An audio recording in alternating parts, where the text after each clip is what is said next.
Welcome to Ratna Andhra foods. ఈ రోజు మనం తమలపాకు రసం ఎలా చేసుకోవాలో చూద్దాము. అండ్ లాస్ట్ లో కిల్లి రెసిపీ కూడా యాడ్ చేస్తాము, సో దట్ మీకు నచ్చిన విధంగా తినొచ్చు. ఫస్ట్ ఈ తమలపాకులో ఉన్న మధ్యలో ఉన్న ఈనెలన్నీ తీసుకొని చూపించిన విధంగా చేతులతో చింపి ఆ మిక్సీ జార్లో వేసుకోండి. దెన్ 1 by 1 ఇంగ్రీడియంట్స్ చూపించినట్టు అన్ని యాడ్ చేసుకోండి. ఇందులో పెప్పర్, ఈ తమలపాకు మెయిన్ ఇంగ్రీడియంట్స్. ఇప్పుడంతా ఫ్లూ సీజన్ నడుస్తుంది కదా, సో ఇవన్నీ బెస్ట్ రెమెడీస్. ఫ్లూ కానీ ఫీవర్స్ ఇవన్నీ కంట్రోల్ చేస్తాయి, రెస్పిరేటరీ ఇష్యూస్. అండ్ పెప్పర్ చాలా ఘాటుగా ఉంటుంది కదా, దాన్ని బ్యాలెన్స్ చేయడానికి మనం ఇందులో సాంబార్ ఆనియన్స్ యూజ్ చేస్తాం. అవి లేకపోతే మీరు నార్మల్ ఆనియన్ కూడా యూజ్ చేసుకోవచ్చు. నా దగ్గర ఉందని నేను అది యాడ్ చేశాను. అండ్ అలాగే జీలకర్ర, వెల్లుల్లిపాయ, సాల్ట్ ఇవన్నీ యాడ్ చేసుకొని గ్రైండ్ చేసుకోండి.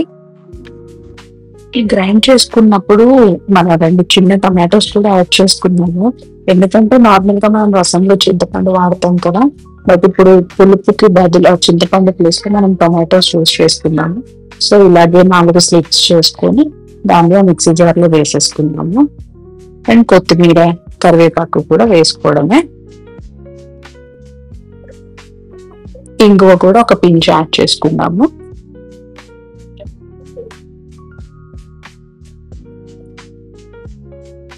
అల్లం కూడా చిన్న ముక్క యాడ్ చేసుకున్నాము. ఇది కొంచెం మనకి గొంతు నొప్పికి, జీర్ణం అయ్యడానికి యూజ్ అవుతుంది. ఇప్పుడు మనం దాన్ని తాలింపు పెట్టేసుకొని ఈ పేస్ట్ అందులో వేసుకోవచ్చు. తాలింపులో యూజువల్ గా యూజ్ చేసేది ఆవాలు, మెంతులు, ఒక ఎండుమిర్చి, కొంచెం కరివేపాకు వేసేసుకొని ఇప్పుడు మనం గ్రైండ్ చేసిన పేస్ట్ అందులో వేసుకొని ఒక 2 minutes ఫ్రై అయిన తర్వాత మనం వాటర్ యాడ్ చేసేసుకోవచ్చు. పచ్చివాసన పోతే సరిపోతుంది, ఎక్కువసేపు అవసరం లేదు.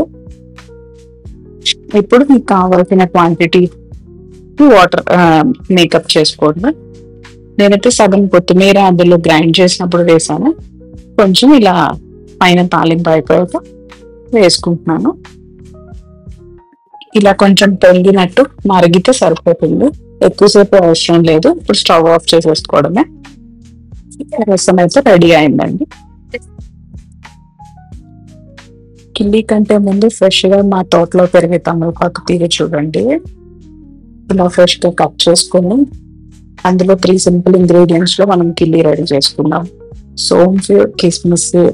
మన దేవుడి దగ్గర ఎప్పుడు పాకు ఉంటుంది కదా, వత్త, దానికి యూజ్ చేస్తున్నాం. నేను ఇక్కడ చూపించిన విధంగా మధ్యలో ఉన్న ఈనెలు తీసుకొని ఆ 3 ఇంగ్రీడియంట్స్ ని అందులో వేసుకొని మీకు నచ్చిన షేప్ లో రోల్ చేసుకోవడము.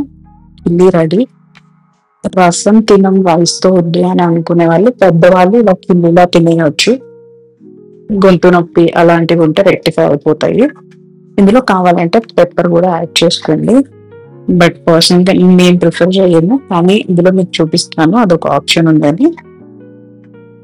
ఇప్పుడు చూపించిన ఇంగ్రీడియంట్స్ అన్ని ఆయుర్వేదిక్ బెనిఫిట్స్ ఉన్నవి, అవి మీకు కూడా తెలుసు. బట్ కొంతమంది తినడానికి నెగ్లెక్ట్ చేస్తారు, కానీ ఇన్ఫెక్షన్స్ వచ్చి హాస్పిటలైజ్డ్ అయ్యేలోపు ఇవి ఇంట్లోనే రెమెడీస్ లాగా యూజ్ చేసుకోండి. రసం అయితే పిల్లలకి వేసి పెట్టచ్చు, రైస్ తో మెత్తగా కలిపి పెడితే వాళ్ళు తింటారు ఇడ్లీలో అలాగే. Thanks for watching. See you soon.